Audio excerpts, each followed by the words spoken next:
William the Conqueror became the first Norman king after his victory in 1066. But did you know his wife was just as powerful as he was? Matilda of Flanders was born around 1031, and she was the granddaughter of a French king. There is a story that says Matilda first rejected William, Duke of Normandy's marriage proposal because he was illegitimate. Far from showing gentlemanly behaviour, William rode to confront her and, according to one tale, knocked her to the ground. Supposedly, she admired this boldness and said she would marry him. The two had a fiery but passionate relationship with many children born to them. Matilda played a key role in assisting her husband in the conquest of England, and after his victory in 1066, she would become its queen. William was often away, and she would rule as regent in both England and Normandy. She kept a firm grip on power. Impressive for a woman at the time, when power usually laid firmly in the hands of men. She was a politically savvy queen and had much influence in politics and religion. It's 1086, and William the Conqueror wants to know what's really going on in his kingdom. He wants to know about every mill, livestock, and every penny his people owned. It was the biggest survey in the medieval world, the Doomsday Book. No one could hide. Not the lords, not the church, not the humblest villager. Once written in the book, it was final. No appeal, no challenge. Now each person could be taxed accordingly, to many's annoyance. It was the ultimate sign of the king's authority. And over 900 years later, the Doomsday Book still survives, the ultimate snapshot of a nation under conquest. Matilda of Scotland was the daughter of a king, brought up strictly and sent to an abbey. This amazing historical figure would not stay hidden away.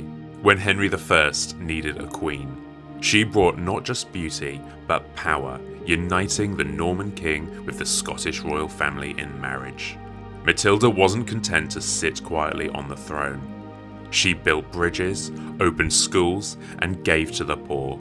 She was involved with making laws, religion, and an example of how a woman of the time could be powerful and influential in a world run by men. People even called her Good Queen Maud. When she died in her 40s, it was said that nobles and commoners alike wept for her, as if she were their own mother. William II. This is a particularly interesting death, as it's unclear if this was a freak accident or a murder. A lot of things written about William as king are unfavourable. He was said to be lacking in morals, drank too much, took too much money for his own personal wealth. He went hunting in the summer of 1100. It's pretty much impossible to put an exact picture of what happened that day. But supposedly, William was shot by an arrow by one of his men intended to hit the stag, which instead hit his chest. Throughout history, the big question has always been, was this done deliberately? Of course, we can't say for sure either way, but certainly William had many enemies. If it was deliberate, was this a pre-planned thing? Or was it done on the spur of the moment when an opportunity presented itself?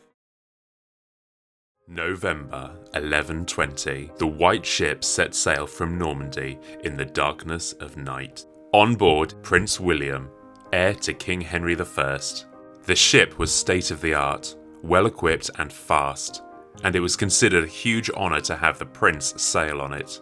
On board were the sons and daughters of the Anglo-Norman elite, and they were out for a good time. Most of the passengers and crew were very drunk. Shortly after leaving harbour, the ship hit a submerged rock. Passengers would have felt a sudden jolt, throwing them off balance. Freezing water would have poured in, and despite the drunkenness, panic would have quickly risen as people tried desperately to escape. But there was no hope, and hundreds drowned. The king was so overcome with grief that he collapsed. Plans for the succession were destroyed, and set England on a path towards a bloody civil war. Adeliza of Louvain was called the Fair Maid of Brabant. But she was far more than just a beauty. At just 18, she crossed the Channel to marry the much older King Henry I. Henry certainly wanted more heirs from his new wife, but although Adeliza gave him loyalty and grace, there were no children. When the king died suddenly, she was left a widowed queen at just 24, with an insane succession crisis about to begin. Adeliza would have been overshadowed by the Civil War, but she lived a full life, remarried, built a powerful court, and became a famous patron of art and culture. She died aged 48, her final years spent in dignity, with quiet, graceful influence. King Henry I of England loved lampreys. These rich, eel-like delicacies were his favourite treat at the royal feasts. But did he love them too much? Some stories claim he ate one lamprey too many, and that it caused his death. Henry, who was the youngest son of William the Conqueror, was a very good king.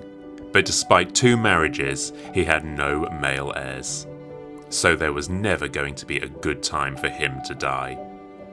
After passing, his daughter and nephew would spend years battling it out in civil war, wasting so many lives as they tried to get the throne. Whether the lampreys caused his death or not, we will never know for sure. Certainly in the medieval world, many had a fascination with diet and death. And even the yummiest treat could bring down the most powerful man.